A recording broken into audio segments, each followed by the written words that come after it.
Volvimos.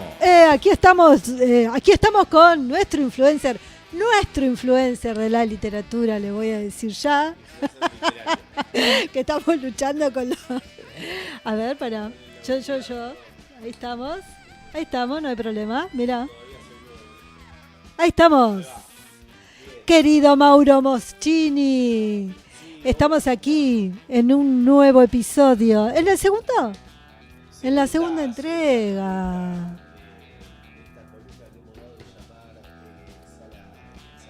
Sala de ensayo.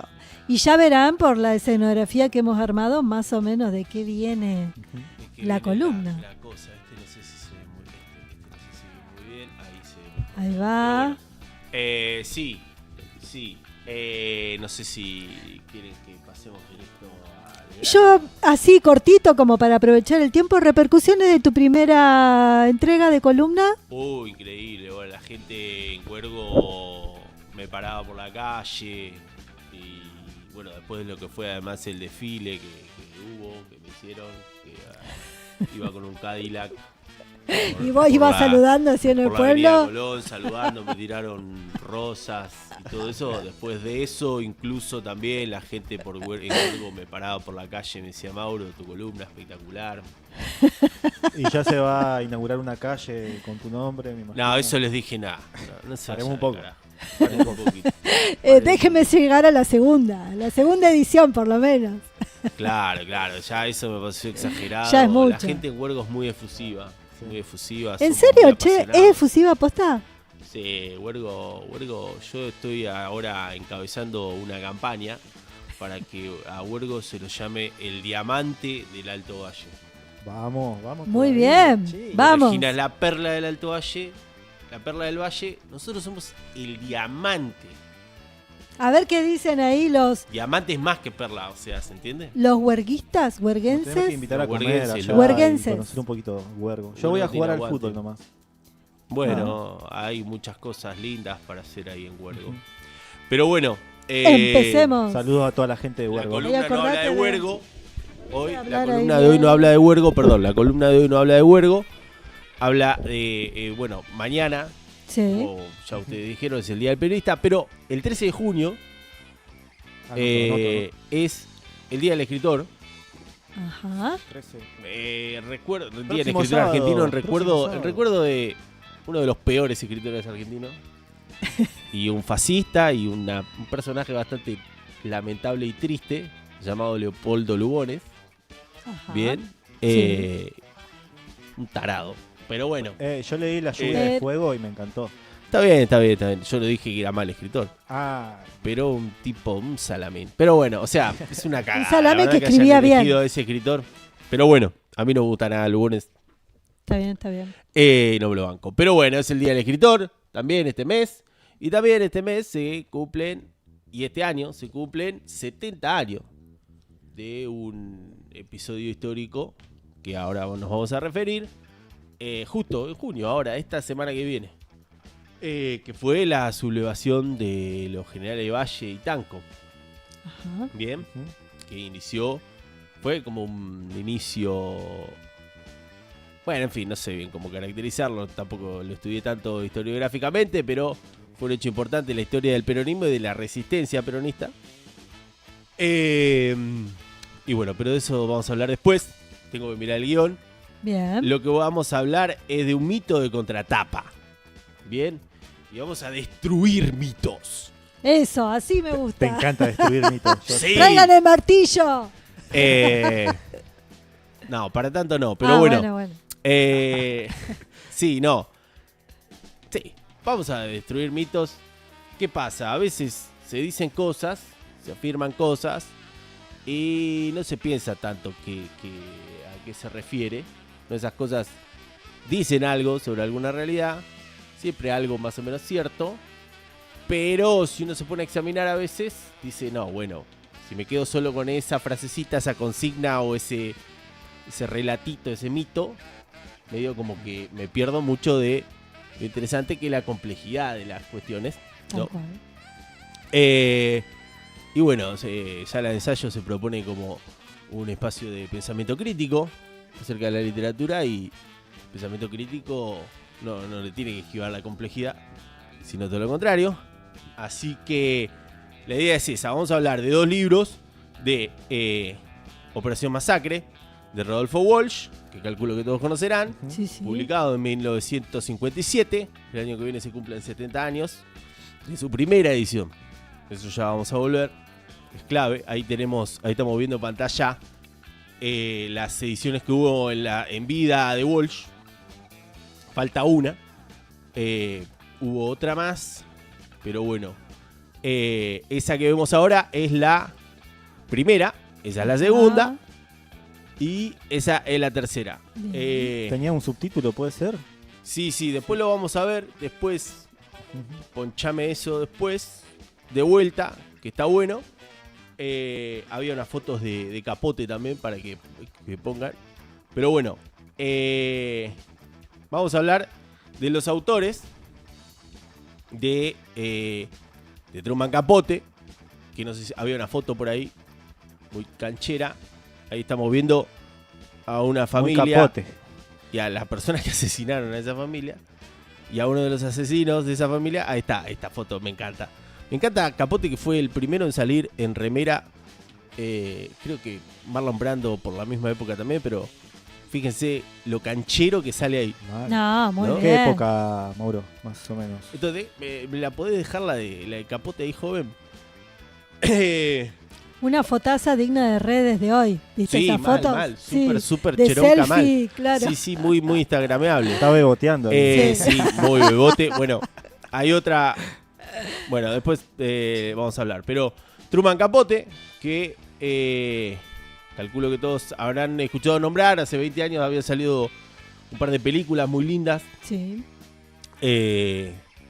Una muy buena protagonizada por el gran Philip Seymour Hoffman. Si se acuerdan, véanla si pueden. Creo que ganó el Oscar Mejor Actuación. Estaba muy buena. Y bueno, acá lo vemos muy chiquito ya, muy famoso, porque él a los 24 años, Truman Capote, ya la había pegado, básicamente. Estaba pegado, como dicen ahora les jóvenes. En Estados Unidos. Sí, no, pero pegado tremendo. Porque ganó un premio muy prestigioso que se llama Elo Henry. Te vas para arriba si la Pero tenés bueno, allá. me estoy yendo del guión, perdón. Vamos a hablar de Truman Capote, vamos a hablar de Rodolfo Walsh. Esa era la idea. ¿Por qué? Que tienen muchas cosas en común, muchas cosas diferentes. Capote nació en el 24. Ajá. Y Walsh, que me olvidé de subir una foto. ¿Me pasás la foto? Ahí está, vamos a ponerlo O así, sea, miren. esa foto que estamos viendo, más o menos década de los 50. Claro, ahí Capote está más joven, acá Walsh está más viejo, Reflexivo. Bien. Fumando un puchito. fumando un pucho. Ya este es el Walsh de los 60, pero bueno, vamos a hablar de ellos dos. ¿Por qué? ¿Por qué vale la pena por ahí hablar de los dos en relación? Bueno, son dos personas que nacieron prácticamente al mismo tiempo. Capote era un poco más grande, nació en el 24. Ajá. Walsh nació en el 27. Como saben, en Cholechuel, en la isla grande de Cholechuel. En realidad nació cerca de La Marque, en una estancia cerca de La Marque. Y muy pronto su familia se fue a la provincia de Buenos Aires. Y bueno, tienen mucho en común también los orígenes de Capote y de Walsh. Capote nació en Alabama, en el sur de Estados Unidos, en una zona rural. Tuvo también sus quilombitos familiares. Estuvo separado de su mamá mucho tiempo. Su apellido, él se cambió de apellido de grande. Ajá. Capote es el apellido de su padrastro. Y bueno, Walsh también, muy chiquito, el padre quedó en la ruina económicamente y lo mandaron a él y a su hermano a un colegio de curas irlandeses, a su hermana a un convento, era monja, porque el padre y la madre no los podían Querían mantener a los pibes, Wow. básicamente. Sí, entonces bueno, tuvieron una infancia difícil. Esto lo cuenta Walsh en unos cuentos inolvidables, muy lindos. Irlandeses detrás de un gato, sobre todo Un oscuro día de justicia, que se conoce como, y otro más de la serie de los irlandeses. Y bueno, los dos publicaron Truman Capote y Rodolfo Walsh publicaron 2 libros emblemáticos. Quise decir emblemático para no decir icónico, ¿viste? Que ahora se dice icónico. Emblemáticos y fundamentales de la década de los 60, 50, que son A Sangre Fría y Operación Masacre. Bien, ¿y qué pasa? Con esto, acá vamos al mito. Bien, acá estoy retomando el guión. Bien. Por favor, no me destruyas un mito. Y acá está el mito, ¿bien? Acá podemos ver el videito de Bonazo. Acá el señor Bonazo nos va a contar este mito. Lo vamos a escuchar en boca de él. Si sale el video. Ahí va, ahí va. Ahí no se escucha muy bien el audio. El señor Miguel Ángel Un criterio Bonazo. puramente cronológico y no idiomático A ver. y de poder editorial, sin que esto quiera decir que sea una pieza Lo maestra podemos también. poner del principio, Obviamente por A ahí. Sangre Fría lo es una maravilla, pero digo, Operación Masacre marca el inicio de un género literario que se atribuye generalmente a Truman Capote por el peso de Estados Unidos, por el peso de la literatura en inglés, la creación con A Sangre Fría, ¿no? En Cold Blood, publicada en 1964, pero Operación Masacre es publicada en 1957. Si nos atenemos a un criterio puramente cronológico y no idiomático, y de poder editorial, sin que esto quiera decir que sea una pieza maestra también, obviamente A Sangre Fría lo es una maravilla, pero digo, el creador del género, de la non-fiction, de la no ficción. Bueno, se cortó antes. Lo que dice Bonazo es el creador del género de la no ficción es Rodolfo Walsh. Bien, este es el mito que hoy venimos a derribar. Bien, no para bajarle el precio a Walsh, No, todo lo por contrario. favor, que lo tenemos acá en un recuadro apenas. Por supuesto, y que hay que leerlo sobre todo. Leerlo, es un placer además leerlo a Rodolfo Walsh, así que está bueno leerlo y no solamente, digamos, decir, ay, qué bueno que era Walsh y todo eso. Bueno, acá en la contratapa de esta edición, que es una de las que más circuló de los anteriores años de La Flor, también lo dice bien. Operación Masacre se anticipó 9 años al New Journalism, dice acá, al nuevo periodismo. Es decir, la aplicación de procedimientos propios del género de novela al relato de hechos verdaderos. Bien, ahí esos 9 años, ¿por qué son? Porque la primera edición de Operación Masacre fue en el 57, la primera edición en libro de A Sangre Fría, fue en el 66. Bien. Sí. Entonces, no, Walsh se anticipó, Walsh fue el verdadero creador antes que Capote. Bien. Para vos, Yankee. Claro, hay mucho de eso en esta cuestión. Está bien, qué sé yo. No está tan mal, las fechas dan. Bien, ahora, si uno se pone a ver un poquito mejor, bien, la historia de Operación Masacre como libro Sí. y de A Sangre Fría como libro y la historia de Capote, bueno, eso es lo que, ¿cómo es? Vamos a ver ahora, bien. A ver. Bueno, Capote nació en el 24, como contábamos, fue muy exitoso muy temprano. Tenía solo 24 años, ganó un premio muy prestigioso que se llama el O. Henry Prize, un premio a cuentos, bien, con un cuento de él. Y ese mismo año le dan un adelanto de $1.500 para que escriba su primera novela. Escribe su primera novela, Otras Voces, Otros Ámbitos. Tuvo 9 semanas en la lista de bestsellers del New York Times. Wow. Bien, y se llenó de guita Capote, éxito. Hay pocos ejemplos de un escritor o escritora que haya tenido tanto éxito de crítica, tanto éxito de público y haya ganado tanta guita tan rápido. Todavía no Claro. tenía 30 años y ya la había recontrapegado. Bien. Y después de eso hizo varias cosas que no fueron tan exitosas, no le fue tan mal.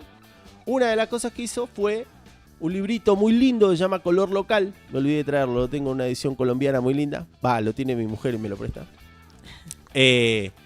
Y un libro que se llama Color Local que compila crónicas de viaje. Bien. Ah. O sea, ya se puede hablar de ese se considera ya su primer libro de no ficción. ¿Bien? O se puede considerar. Después en el 56, el mismo año que pasaron los hechos que narra Walsh en Operación Masacre, Capote publica el que se considera su primer libro de no ficción, que es una crónica de viaje también. Él se fue de viaje con una compañía de teatro estadounidense por la Unión Soviética. Se llama Se oyen las musas el libro.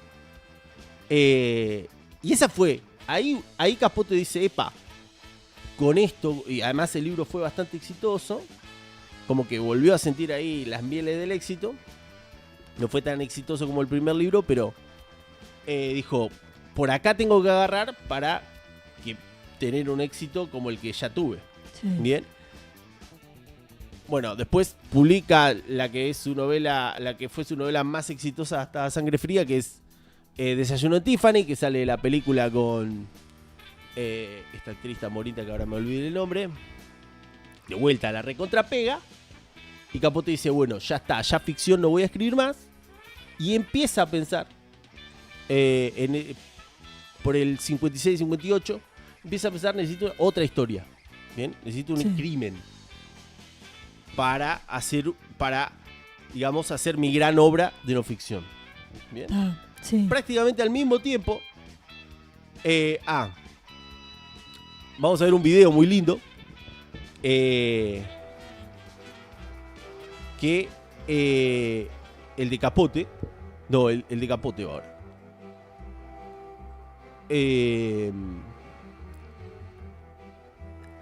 Un video de Capote que... un video muy lindo de un documental de los 80, no, este va después. El de Capote. Bueno, ahí mientras lo buscamos. A ver, ¿qué pasa? Capote, ¿por qué le interesaba el periodismo? Le interesaba por una forma de experimentar con otras formas literarias, ¿bien? Sí. Y también porque Capote era un tipo muy vanidoso, le gustaba mucho tener una audiencia, tener gente que lo escuchara y que lo mimara y que le prestara atención, ¿bien? Entonces le da eso. Se nota. Sí, bueno, la foto, en esa foto se nota. Sí. En esa también. Era un rockstar. ¿Estamos? ¿Ahí estamos? Vamos a verlo. A ver el video. A ver, vamos a ponerlo. Ahí está. Esta es la voz de Capote leyendo los primeros párrafos de La Sangre Fría. Plains of western Kansas, a lonesome area that other Kansans call out there. Some 70 miles east of the Colorado border, the countryside, with its hard blue skies and desert-clear air, has an atmosphere that is rather more far west than Middle West. The local accent is barbed with a prairie twang, a ranch hand nasalness, and the men, many of them, wear narrow frontier trousers, Stetsons, and high-heeled boots with pointed toes. The land is flat, and the views are awesomely extensive. Horses, herds of cattle, a white cluster of grain elevators rising as gracefully as Greek temples are visible long before a traveler reaches them. Holcomb, too, can be seen from great distances. Not that there is much to see. Simply an aimless congregation of buildings divided in the center by the main line tracks of the Santa Fe Railroad, a haphazard hamlet bounded on the south by a brown stretch of the Arkansas River, on the north by a highway, Route 50, and on the east and west by prairie lands and wheat fields.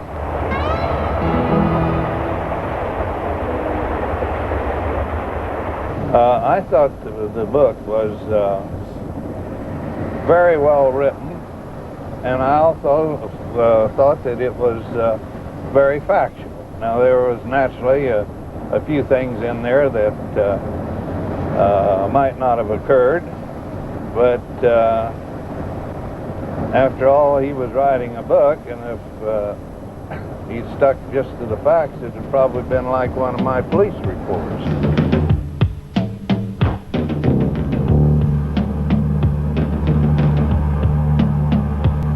Initially, Capote's interest was confined to detailing the community's reaction to this savage and motiveless murder. But with the arrest of the two boys, he decided to expand the project and... Ahí está, bueno.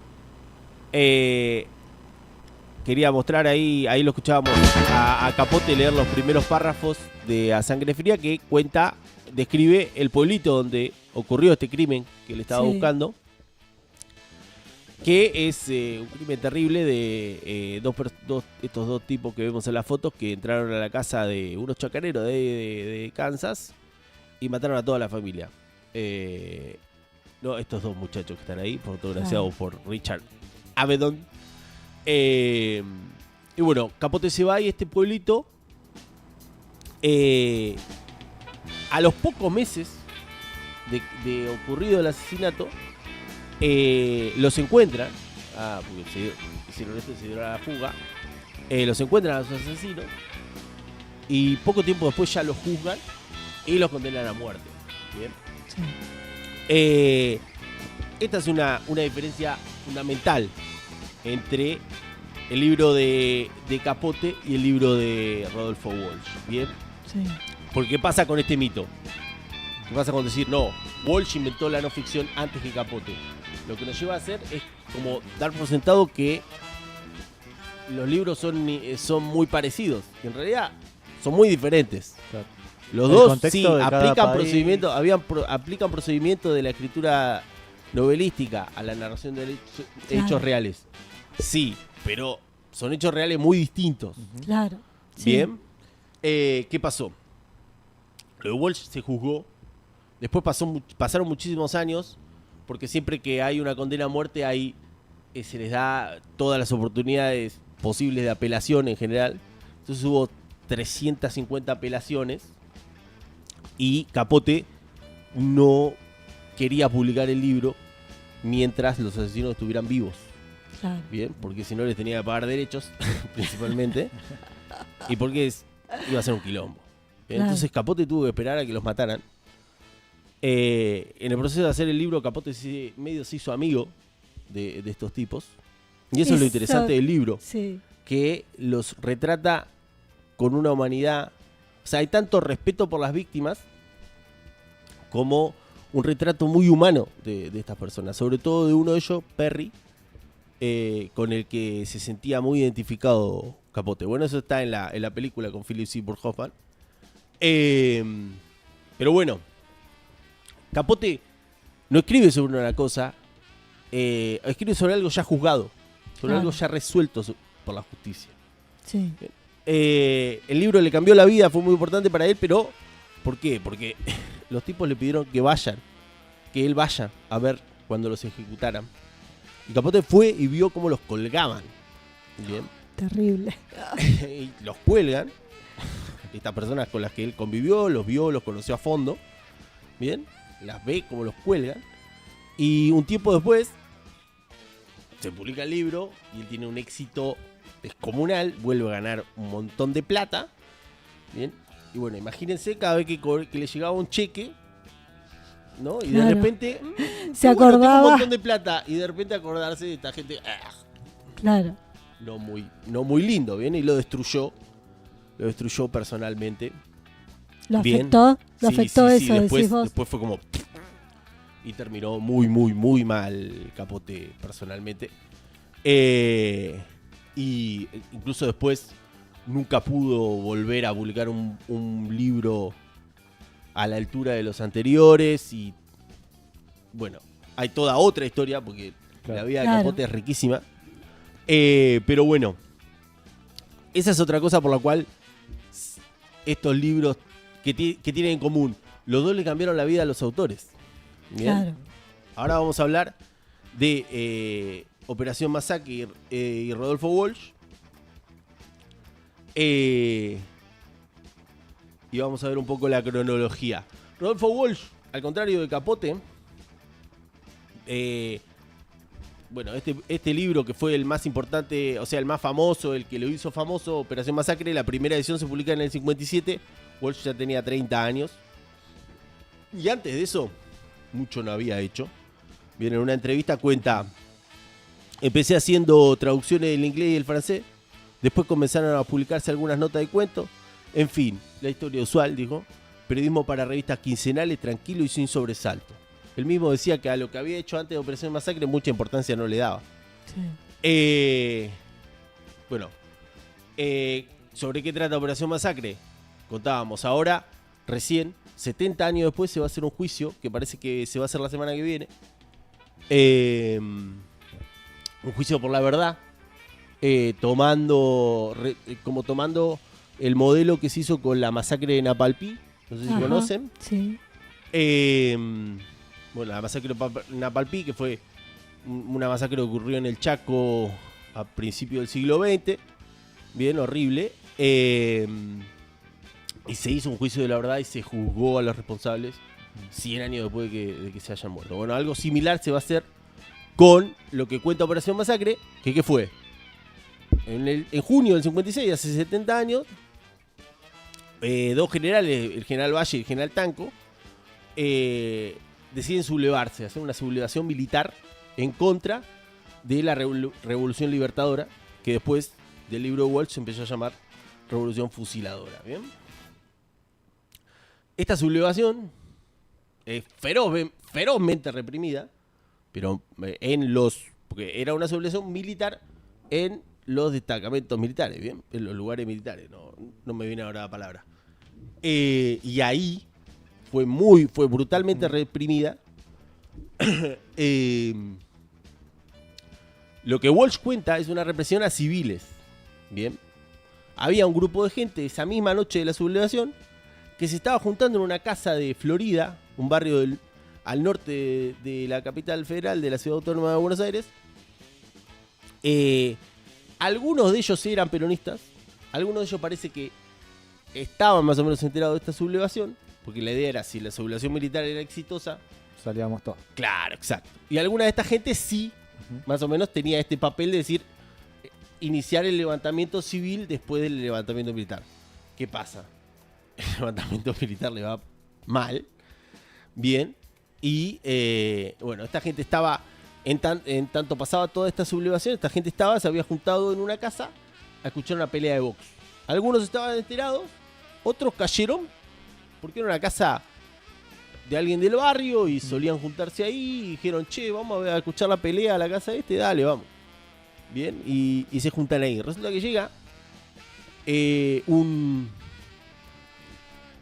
llega ahí la policía de la provincia de Buenos Aires y lo saca todo, se lo lleva preso, después se lo lleva a un basural en José León Suárez y de ahí, de una manera completamente irregular e ilegal, porque fue todo antes de que se promulgara la ley marcial. Que creo que un día antes puede ser, o no, cercano. La ley marcial se promulgó y se informó tipo 1 de la mañana y todo esto pasó a las 10 de la noche por ahí. Y ese creo que es un argumento jurídico también. Claro, eso es lo que encuentra Walsh. Walsh fue, ahora vamos a contar el después. Bien. Bueno, aún en la legalidad de esta dictadura que estaba en ese momento, este gobierno de facto antidemocrático, aún dentro de esa legalidad era ilegal, pero además fue completamente irregular, porque la llevan a toda esta gente sin decirles nada y las ponen ahí en un descampado, en un baldío grande, y eran 12, 14 personas creo. La mitad logra escaparse, bien, de ese fusilamiento completamente irregular e ilegal. Una de esas personas que se logra escapar se llama Libraga, de apellido, con B corta, que está vivo hoy, está viviendo en California, Estados Unidos, no sé por qué, y que va a declarar en este juicio del que estábamos hablando. Esta persona es el único de todos estos que se presenta a la justicia y dice, che, a mí me fusilaron y me salvé de pedo. Claro. ¿Bien? Y bueno, poco tiempo después de eso, alguien le pasa el dato a Walsh. Walsh, que vivía en La Plata en ese momento, con esta vida tranquila y sin sobresaltos, estaba casado con una maestra de ciego, tenía 2 hijas, trabajaba haciendo traducciones, aparentemente estaba bastante aburrido de esa vida tranquila sin sobresaltos y estaba buscando una aventura. Y vienen y le cuentan esto, loco, mirá, fusilaron a gente, pero este tipo se escapó. Entonces Y Walsh ahí dice, viene la famosa frase, hay un fusilado que vive. exacto, eso le dijeron, hay un fusilado que vive. Y Walsh ese mismo día dice, no lo puedo creer, con esto la recontrapego como periodista, tengo una super primicia. Eso es lo que ve él en un principio, ¿no? Pero después, así como Capote se involucró con las víctimas, ¿no? Porque él fue al pueblo de Holcomb y hace también un retrato muy hermoso de toda la gente ahí, de esa familia y todo. Se termina involucrando más con los victimarios, ¿no? Con los asesinos. Bueno, Walsh, ¿qué pasa? Conoce a estas personas y después entra en juego decir, che, es una injusticia lo que están cometiendo con estas personas. Bien, y el objetivo de Walsh con la primera edición de Operación Masacre, que vimos la foto, que es de 1957, sí, pero dice Operación Masacre, un proceso que no ha sido clausurado. Es decir, en el 57 se publica la primera edición del libro, pero ahí vemos, un proceso que no ha sido clausurado. Después en el 64 dice Operación Masacre y el expediente Libraga, con la prueba judicial que conmovió al país. Esas dos ediciones lo que vemos es que Walsh no estaba queriendo inventar un nuevo género literario como Capote. Bien, Capote salió a decir por todos lados que A Sangre Fría era la primera novela sin ficción o non-fiction novel, ¿ve? O la primera novela de no ficción. No todo el mundo le llevaba el apunte con eso. Bien. Y ¿cómo es? Lo que él quería era hacer una nueva novela. Bien, un nuevo género literario. En cambio, Walsh, en un principio, lo que él quería era hacer justicia. Bien. Claro. Hacer justicia a pesar de no considerarse en ese momento peronista. Exacto, sí, además eso, porque él, hasta incluso un hermano de él, había sido uno de los que pilotó uno de los aviones que bombardearon la Plaza de Mayo, ¿bien? Pero bueno, solo por una cuestión humana él se termina involucrando y con ese libro, en esa investigación, termina conociendo, bueno, lo que eran las instituciones en ese momento, ¿bien? Y termina conociendo, la Revolución Libertadora esta, que él en un principio apoyó porque él no era peronista, es peor, ¿bien? Que el peronismo todavía. Entonces se termina comprometiendo con eso. En el 58 él hace otra investigación que se llama el caso Satanovsky, que también queda impune. Y ahí, en el 59, tenemos la Revolución Cubana, que Walsh la vivió muy tempranamente, muy de cerca, porque un amigo de él, Massetti, lo lleva allá y ellos fundan la agencia de Prensa Latina, etc. Y bueno, básicamente Walsh con este libro lo que hace es conoce la injusticia del sistema. Hay una transformación con la Revolución Cubana, dice, acá hay que hacer la revolución. Claro. Bien. Sí. Él se va comprometiendo a través de lo que va escribiendo, ¿no? De lo que va como viendo en los testimonios, en las historias que escribe. Entonces, después, está buenísimo esto, justo empieza de vuelta las tapas de los libros. Podemos ver desde el principio las tapas de los libros. Este es el primero, ¿no? 57, sí. Un proceso que no ha sido clausurado. Bien. Después de esta, en el 64, sale otra donde Walsh ya hace varios cambios.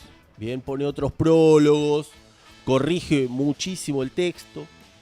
Bien, esta es del 64. Pregunta. Sí. ¿Se fue publicando por partes? ¿Puede ser? Primero se publicó en el 57 las notas periodísticas. Bien, se publicaban en medios de la época. Sí, en los medios que se animaron a publicarlos. Claro, en una revista... Sí, ya sé, se hizo largo. Pero bueno.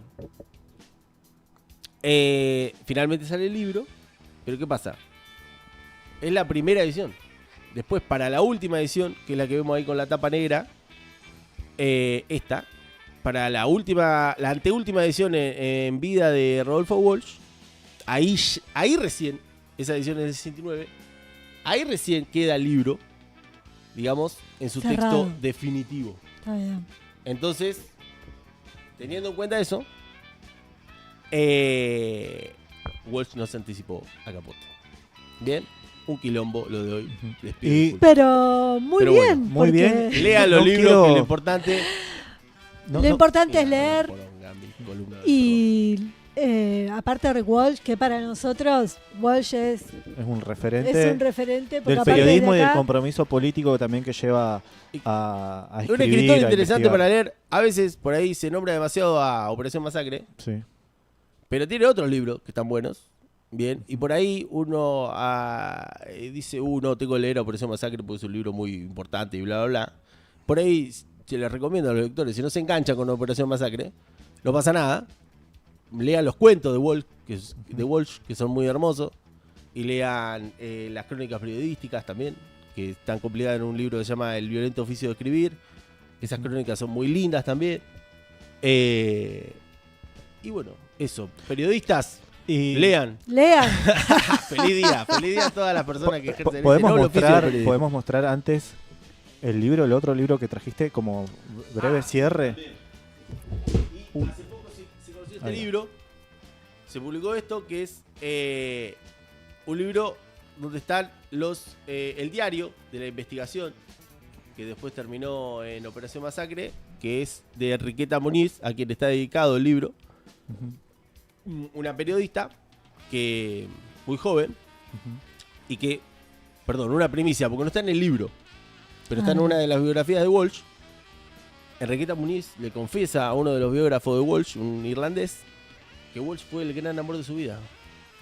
Bien. mirá vos. Dicen que hubo una Eh, relación en el mientras tanto cuando ellos investigaban por estos casos. Fue muy importante ella en todo el reporteo para el libro. Sí, lo dice Walsh. Lo dice. Él tuvo no solo le dedica el libro, también en la introducción dice, sin esta persona no estaba el libro. Así que eso, bueno. ¿Se conocieron Capote y Walsh?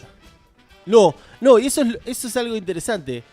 Si vos ves los textos de época, a nadie se le ocurría comparar un libro con el otro. Claro. Fue algo que surgió después. ¿Bien? Ahora, ¿hay razones para comparar los dos libros, para leerlos en comparación? Sí, pero no desde el lado de, se anticipó. Claro. Porque eso, si vamos a la fecha, si vamos a cómo se dio de verdad el proceso de escritura de los dos libros, no se sostiene. No se sostiene. Bueno, Buenísimo, Me bueno, encantó. esto ha sido, qué lindo el tema, gracias Mauro. Gracias. Le mando un saludo a Miranda, que me está mirando, a mi hija, y a Clara, mi saludos. mujer, y a Hola, mi Miranda. mamá, como siempre. ay te queremos conocer Miranda, mandanos un Bueno, ya videíto, la voy a traer un día. dale. Bueno querido, vamos rápidamente a un corte porque ya está Dale. nuestro otro invitado, Sí. ya venimos.